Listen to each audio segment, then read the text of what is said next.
Olá, queridos amigos do Selec. É uma alegria imensa estarmos aqui mais uma vez para trabalharmos sobre ensinamentos tão profundos e tão necessários nos dias atuais, né?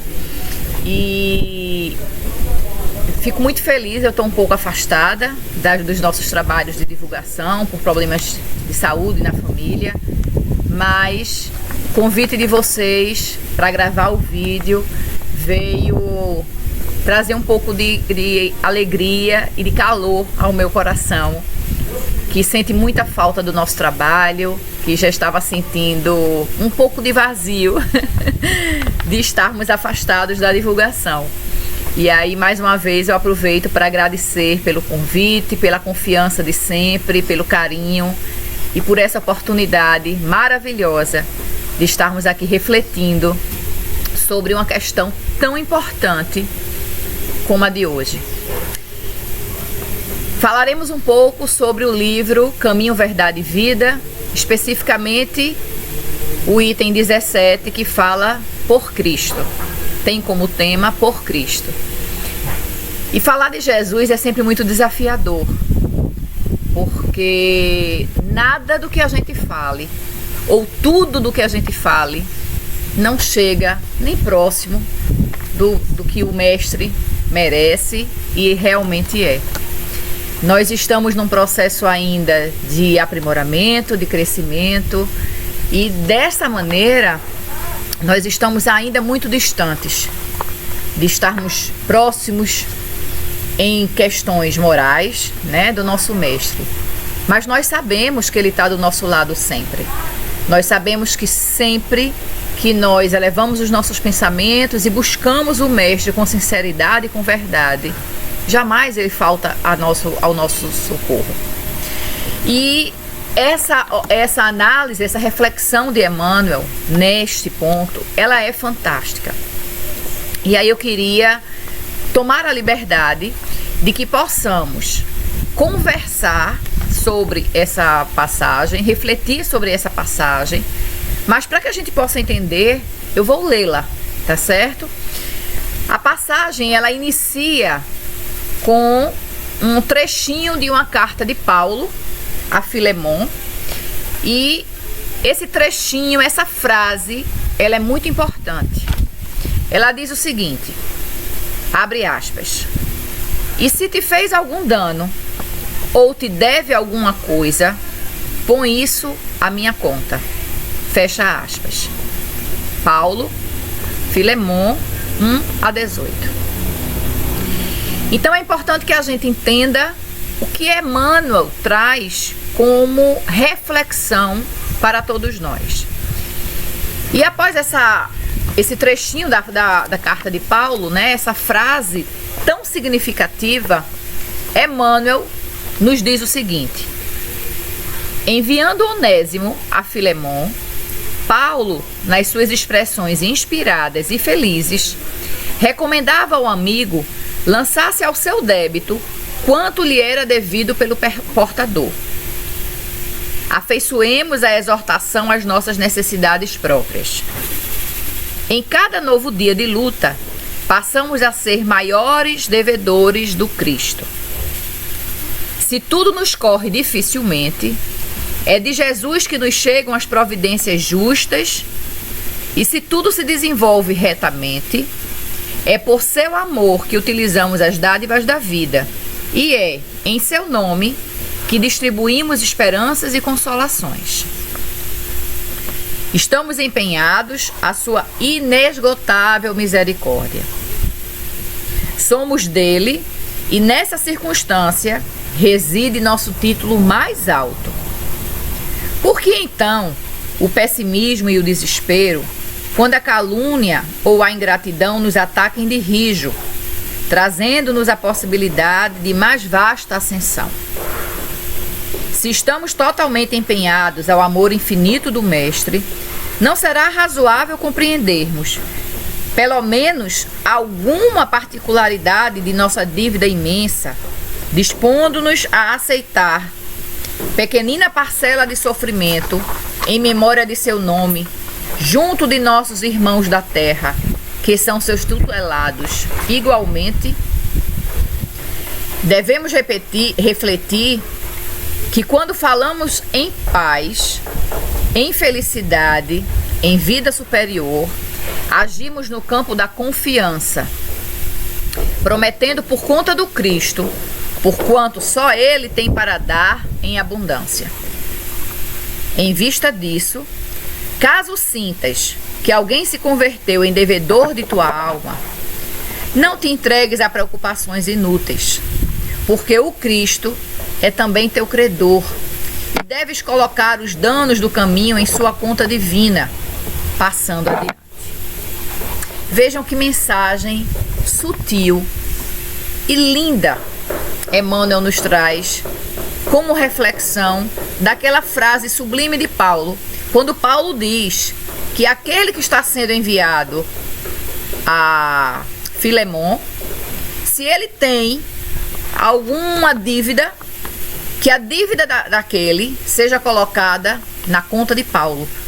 Vejam que grandeza Paulo nos traz como exemplo. Mas vamos tentar compreender um pouco esse universo. Onésimo, né? Quando aqui no início da reflexão, Emmanuel diz: enviando Onésimo a Filemon, Paulo, nas suas expressões inspiradas e felizes, recomendava ao amigo lançasse ao seu débito quanto lhe era devido pelo portador. O portador era Onésimo. Mas quem era Onésimo?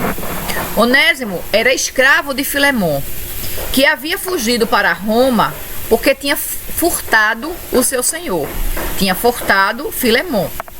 Em Roma, Onésimo encontrou Paulo, que o evangelizou e o batizou.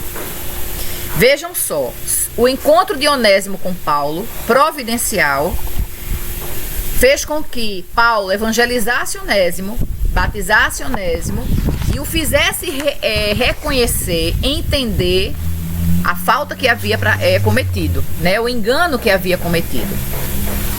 Filemon era amigo de Paulo, cristão e homem rico.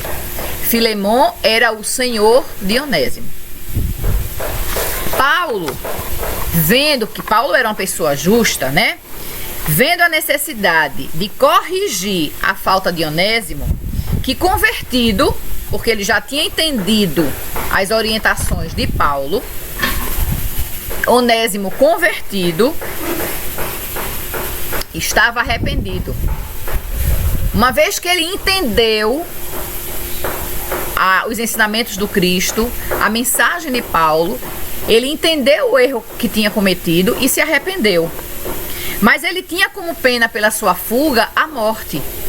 Então ele tinha medo de voltar, de se desculpar, porque ele sabia que a pena que aguardava por ele era a morte.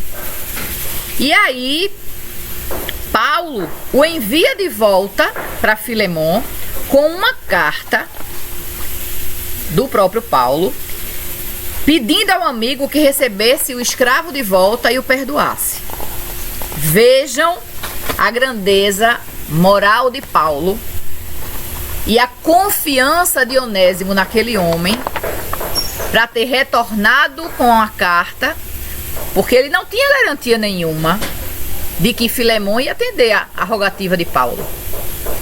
Mas ele entendeu a necessidade que tinha de reparar a falta cometida. A carta de Paulo a Filemon, ela fala de perdão. O perdão de uma falta, né? A carta de Paulo roga, suplica ao amigo que perdoe a falta do escravo e o aceitasse de volta. Mas a carta não fala apenas de perdão. A carta fala também de reconhecimento. A carta fala do reconhecimento da falta feita por Onésimo, pelo escravo, quando ele roubou, furtou o Senhor e fugiu. Então ele mostra que o escravo evangelizado, esclarecido e arrependido, queria, vamos dizer assim, reparar o seu erro, a sua falta. Então ele reconhece que errou, e não apenas reconhecer, ele busca o reparo necessário.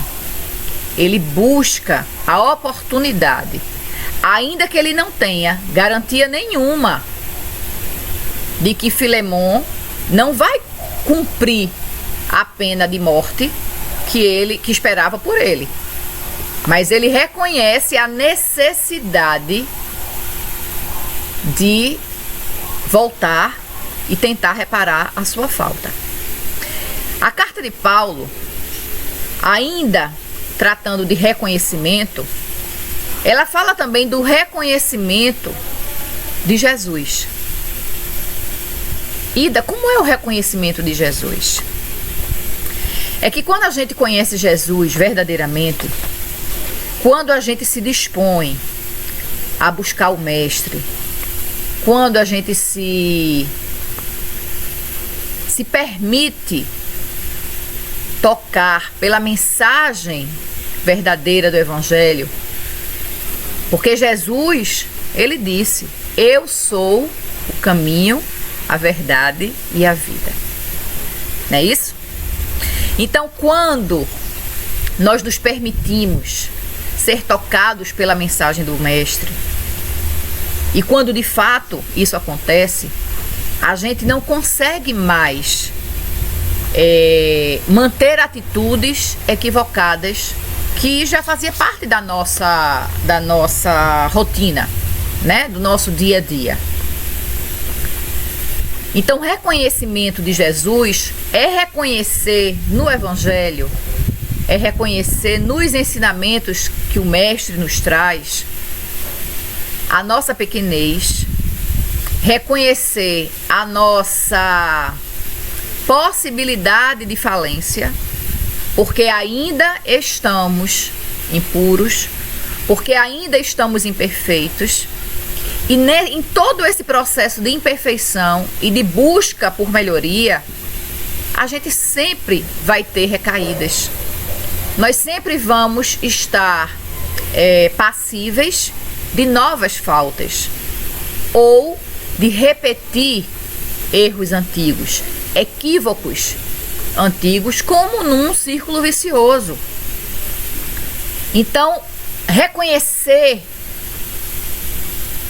Jesus é entendermos a nossa necessidade de nos conhecendo intimamente, verdadeiramente, entendermos também a nossa fragilidade moral, a nossa falta de coragem de encarar as consequências, porque todas as nossas atitudes inevitavelmente trarão consequências para a nossa vida, mas a certeza de termos Jesus junto a nós nos dá exatamente a certeza de que eu estou no caminho certo, de que apesar das circunstâncias, apesar das consequências que eu vou sofrer pelo fato de ter me equivocado, apesar de tudo isso, Ele está comigo. O Mestre, que é o meu guia e modelo, vai me ajudar através de seus mensageiros, através do meu guia espiritual, através dos amigos do plano superior, a superar as dificuldades essas que foram provocadas por mim mesma, pela minha atitude, muitas vezes apressada, pela minha atitude invigilante, ou até pela minha atitude rebelde. Porque muitas vezes as nossas atitudes são rebeldes, fruto do orgulho da gente, fruto da circunstância da gente não querer dar o braço a torcer, aceitar que nós nos equivocamos, que nós erramos em nossa jornada, né? Vamos continuar. Paulo não pede apenas a Filemon que perdoe o seu escravo, mas pede que ele o receba de volta, não mais como escravo, mas como amigo, e até sugere que ele o liberte, o torne livre, e ainda dirige-se a Onésimo. Paulo refere-se a Onésimo como filho que gerou na prisão. Por que Paulo refere-se a Onésimo como filho que gerou na prisão?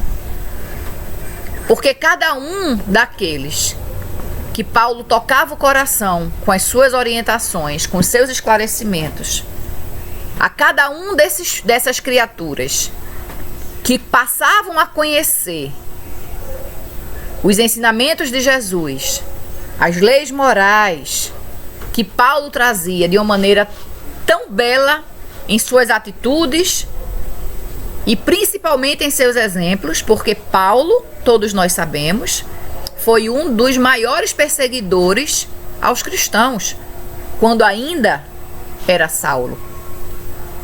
Mas após conhecer Jesus, após o encontro com Jesus no caminho de Damasco, Paulo modificou a sua vida. Paulo passou a ser um dos discípulos mais fiéis do Cristo. E nós, que vimos estudando, acompanhando, talvez até tenhamos estado com Cristo em uma outra existência, ou ouvido falar dele, ou o visto de longe. Ainda hoje, nós lutamos contra essa mudança tão necessária para todos nós. Então, Paulo, a cada criatura que ele conseguia converter, evangelizar, esclarecer e fazer com que essa criatura reconhecesse a sua necessidade de mudança, Paulo considerava como um filho seu. E aí ele se refere a Onésimo como um filho que gerou na prisão. Então vejam que a carta de Paulo, ela vai muito além de apenas um pedido a um amigo de receber o escravo de volta. Ele pede que Filemon receba Onésimo, perdoe Onésimo, mas não o receba mais como escravo. Desculpem. Mas o receba como um amigo. E sugere que o liberte. Então, é uma grandeza, gente, que nós precisamos refletir profundamente nisso. Porque quantas vezes aqueles a quem amamos nos magoam, nos ferem, porque são criaturas que estão também em processo de aprimoramento, porque também estão ainda imperfeitos. Nós dizemos que os amamos, mas nós não os compreendemos. Ok, não compreender, até vá lá, porque cada um de nós tem um nível diferente de compreensão mediante aonde estejamos no processo evolutivo. Podemos não compreender o outro, mas temos a obrigação de aceitar as diferenças, de aceitar o outro, de respeitar. Então, Paulo aqui, ele fala também nessa carta de proatividade. É uma palavra bem atual, né? Proatividade. O que é ser proativo? É fazer mais do que é esperado da gente. É produzir com atividade. É fazer mais. Paulo, ele nos pede, ele nos convida a fazermos mais do que se espera de nós. Isso o Mestre Jesus já havia feito. De atender, Paulo nos orienta a atender o convite do Mestre Nazareno. De não perdoarmos 7 vezes, mas perdoarmos 70 vezes 7 vezes. De darmos a face direita, oferecermos a face direita quando formos atacados na face esquerda. De se formos convidados a caminhar 1000 passos, caminhemos ainda mais 2000. Ou seja, não faça apenas aquilo que é esperado, que é previsto, faça mais. Nós podemos fazer mais do que a gente pensa. Então, Paulo tem uma grandeza em suas mensagens de nos levar sempre a mais, a sermos melhores, porque ele próprio vivenciou essa mudança, essa transformação, e ele teve a coragem de encarar a si mesmo. Gente, Paulo perseguiu tanto judeus, matou judeus, e de repente ele se vê, né? De repente, entre aspas, porque nada é de repente, mas de repente ele se vê não apenas um seguidor, mas um divulgador daquele a quem ele perseguia, que era o nosso mestre Nazareno. Nós, hoje, sentimos dificuldades em fazer uma prece numa reunião espírita, numa casa espírita. Às vezes nós somos convidados a fazer uma prece de início ou de encerramento de um trabalho, ou somos convidados a compor um grupo de trabalho, de campanha do quilo, de sopa, de seja lá qual for, e a gente se recusa porque a gente diz: eu não tenho moral para fazer isso. Se nós formos esperar sermos perfeitos para trabalharmos, a gente não vai trabalhar nunca. Porque a nossa perfeição, nós só vamos conseguir alcançá-la através do exercício, através do trabalho, através das quedas e das reações, através dos nossos erros e dos nossos acertos. Porque é através do erro que a gente se dispõe a buscar o conserto, o reparo. Quando nós compreendemos a falta que foi realizada.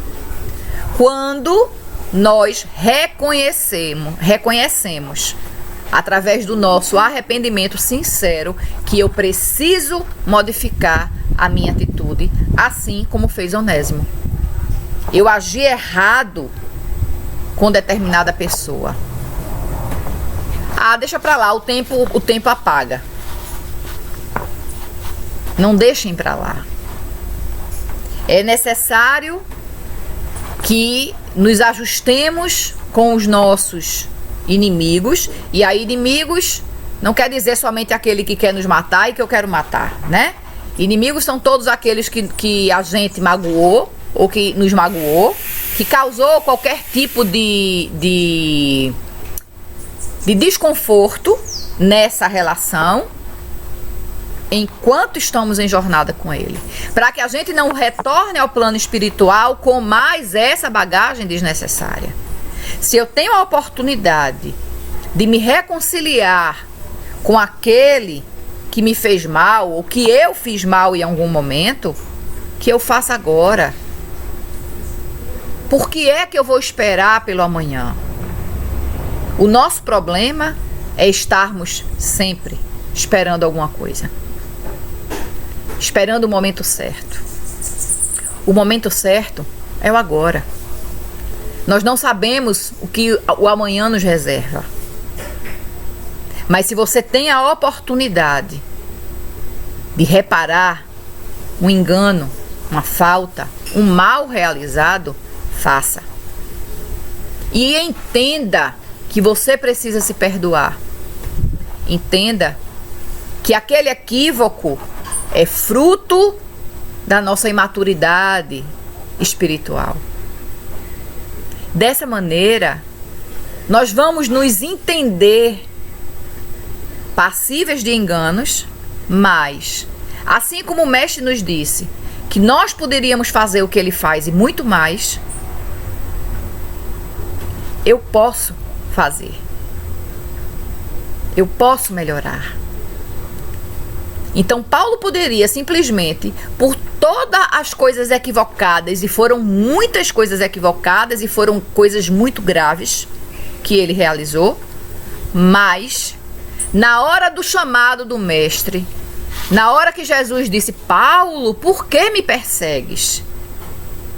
Vem para minha seara, vem para o amor, vem para o bem. E ele atendeu o chamado de Jesus. Por que é que nós não podemos fazer o mesmo?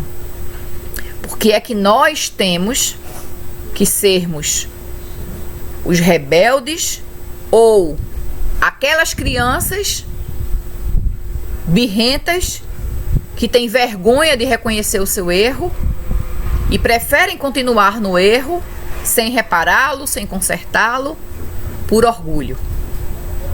Não é? Então vamos ver. Nós temos Jesus como guia e modelo, governador do nosso planeta. É ele que nos traz, assim como nos refletiu, né, nos mostrou na reflexão Emmanuel, é ele que nos traz todas as oportunidades abençoadas de reajuste. Todas as bênçãos que recebemos é porque fizemos por merecer. Não é privilégio, é merecimento. Mas assim é também com todas as oportunidades difíceis que somos convidados a abraçar. Porque essas oportunidades difíceis são o caminho para reajustarmos, para reduzir, para a gente quitar os nossos débitos antigos. E são muitos. Graças a Deus, temos o esquecimento do passado, que não nos permite recordar todo o mal que já praticamos nas nossas existências passadas. E assim, trabalhamos para nos melhorarmos, porque muitos de nós, diante da lembrança, do reconhecimento dos nossos enganos passados, muitos de nós se sentiriam congelados e não conseguiriam realizar o que precisa.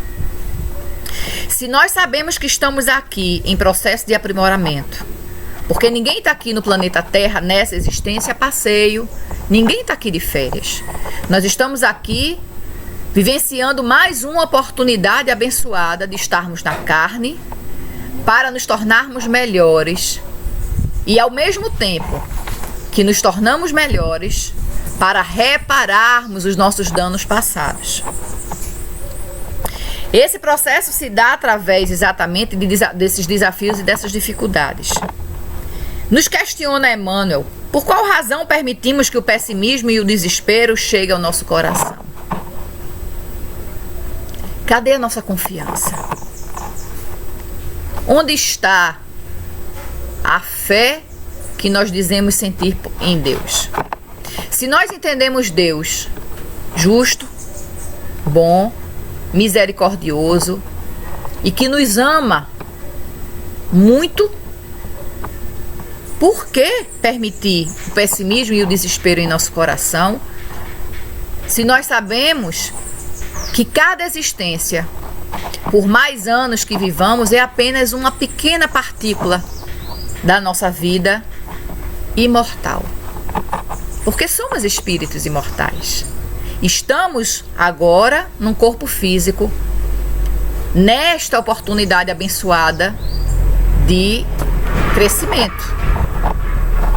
Mas com a morte do nosso corpo físico, o espírito sobrevive, porque ele é o que nós somos de verdade.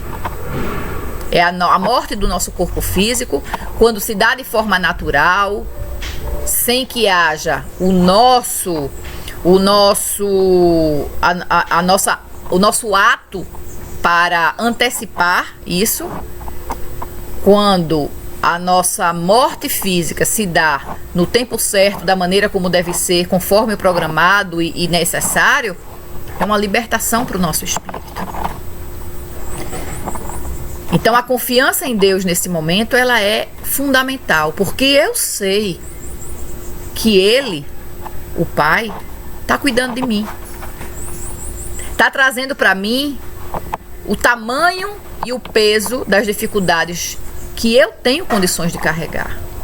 Por mais que eu me sinta cansada, por mais que eu me sinta esgotada, por mais que em alguns momentos eu me sinta só, eu sei que não estou.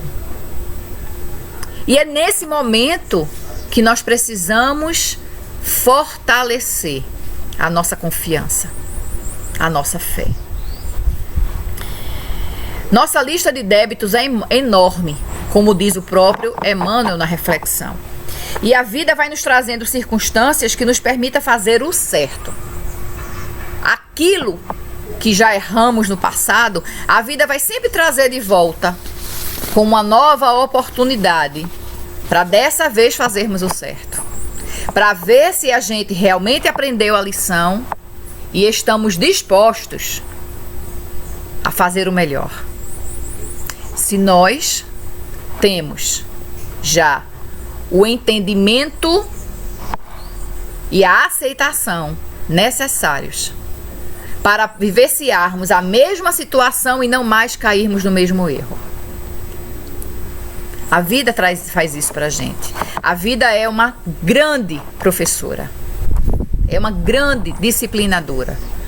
Porque ela nos ensina de diversas maneiras, mas nos dá sempre as oportunidades de fortalecimento e os testes necessários para que a gente possa dizer: venci. Como disse Paulo, lutei o bom combate e venci. Todos nós venceremos um dia. Todos nós conseguiremos vivenciar as mesmas circunstâncias passadas sem cairmos mais no mesmo erro. Precisamos confiar em nós, meus irmãos. Precisamos saber, e não acreditar, mas saber que tudo acontece da melhor maneira para nossa própria, nosso próprio crescimento, nossa própria felicidade.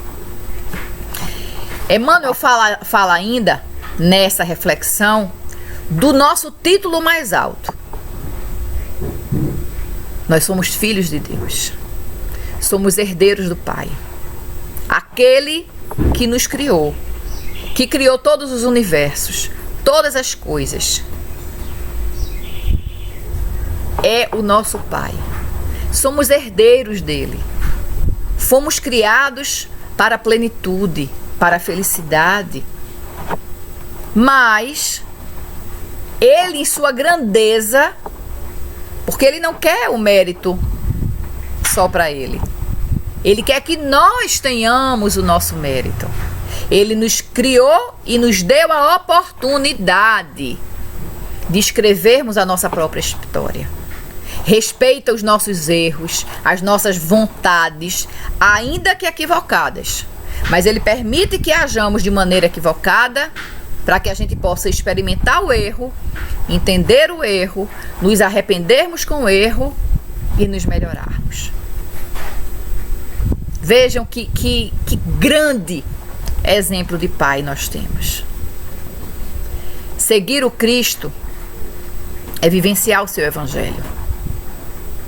É viver a lei do amor. E foi exatamente isso que Paulo convidou Filemon a amar Onésimo. Porque através do perdão, através do não castigo, através de não se fazer cumprir a pena de morte, que era a pena certa naquela época para aquela falta, ele estava convidando Filemon a amar.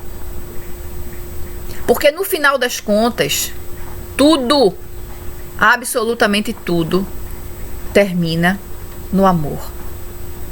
Quando a gente ama, a gente perdoa, a gente espera, a gente tem paciência, a gente tolera. Porque a gente está trabalhando num propósito maior. Não mais relacionados ao nosso ego, ao nosso orgulho, mas a algo maior do que isso. Amar Viver a lei do amor nos exige renúncias e sacrifícios momentâneos. Às vezes a gente tem um direcionamento na nossa jornada, a gente planeja, mas a gente não consegue. Porque situações ocorrem que nos fazem mudar o nosso percurso. E felizes aqueles que mudam o percurso em benefício de alguém, não apenas de si. Porque claro que a gente precisa pensar no nosso bem-estar, na nossa felicidade, na nossa alegria, nos nossos sonhos.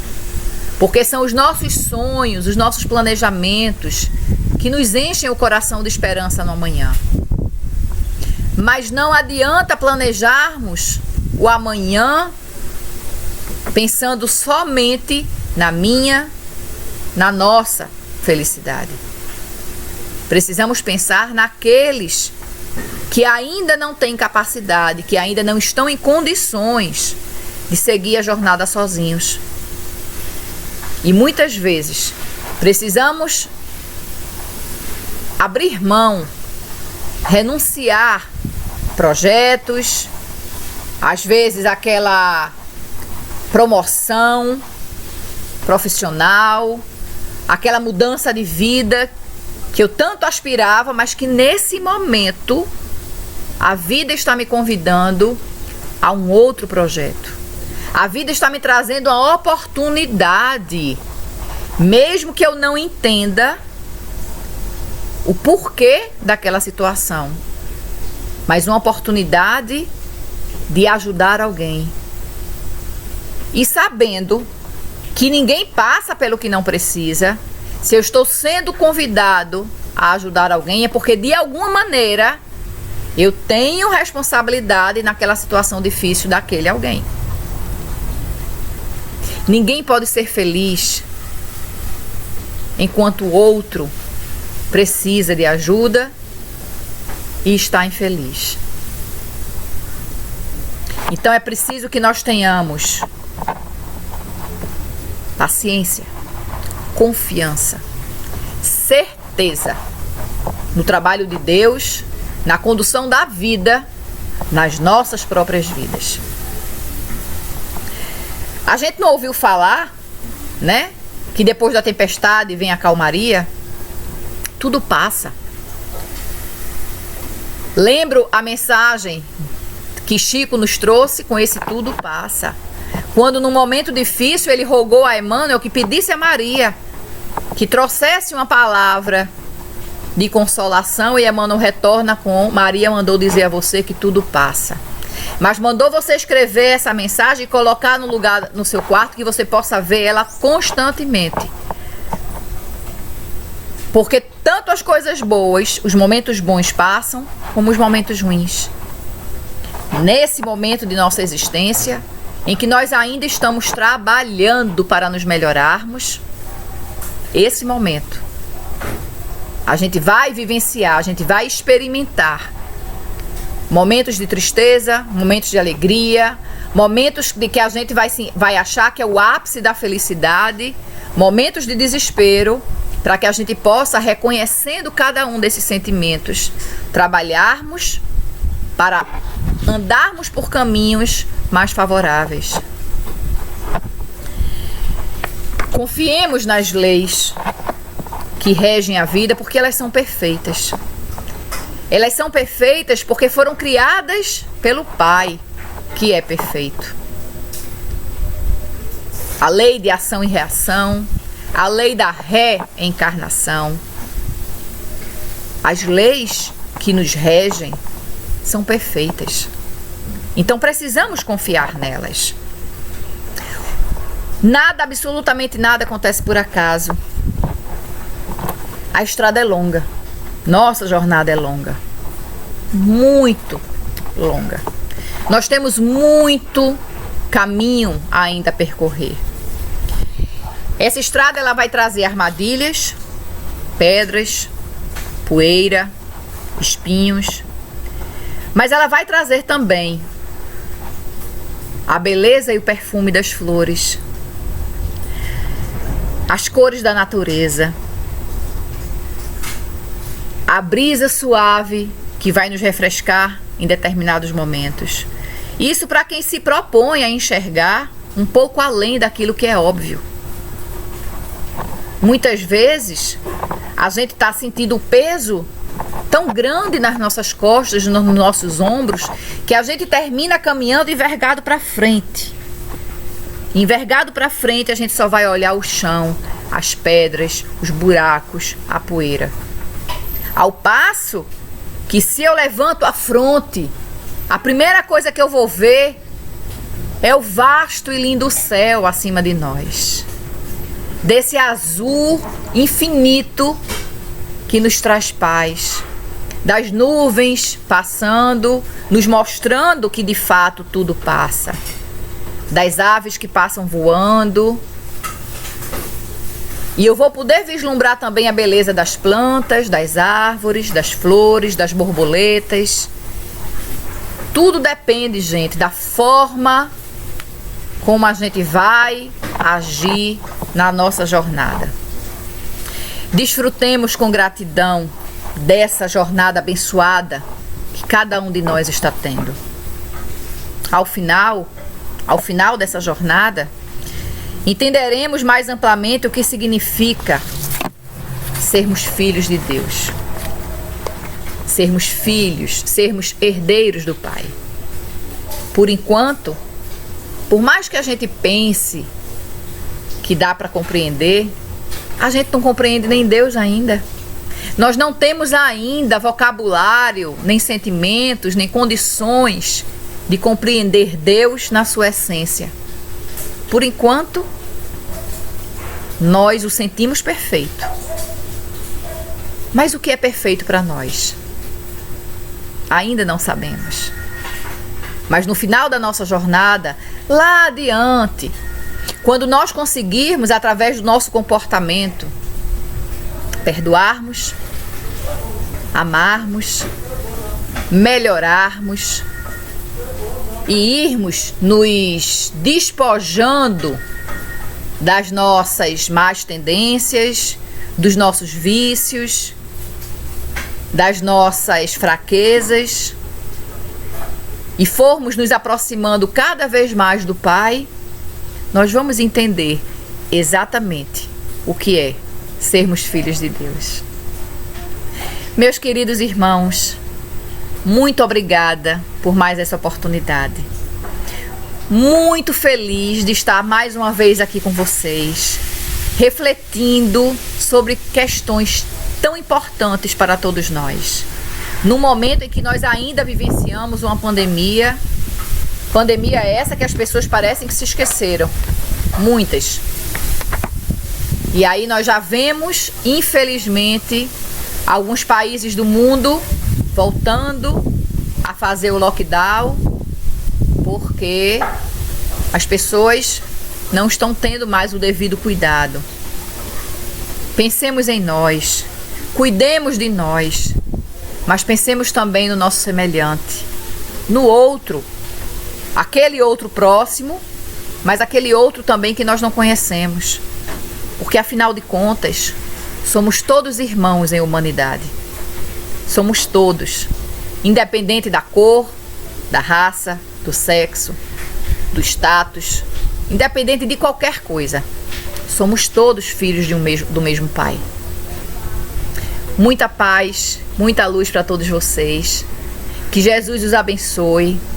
Que Jesus abençoe cada um dos trabalhadores dessa casa de luz, tanto encarnados quanto desencarnados, que sempre me recebeu com tanto carinho, que sempre me recebeu com tanto amor e que me trouxeram, me deram de presente esse nosso encontro para refletirmos sobre esse ponto tão importante do livro Caminho, Verdade e Vida, e uma reflexão que foi um presente maravilhoso sobre Jesus por Cristo.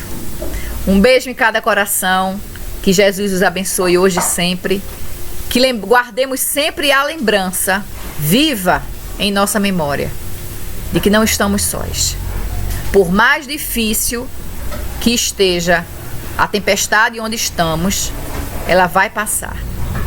E depois que ela passar, um novo sol brilha, um ar renovado, fresco, vai nos envolver e nós, com muita alegria, com um sorriso de gratidão no rosto, vamos dizer obrigada, Senhor, porque nos deste a oportunidade de experimentarmos um momento difícil, mas que felizes estamos porque conseguimos superá-lo e aprendemos um pouco mais com eles.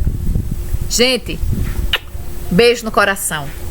Obrigada e até a próxima, com muita, muita gratidão.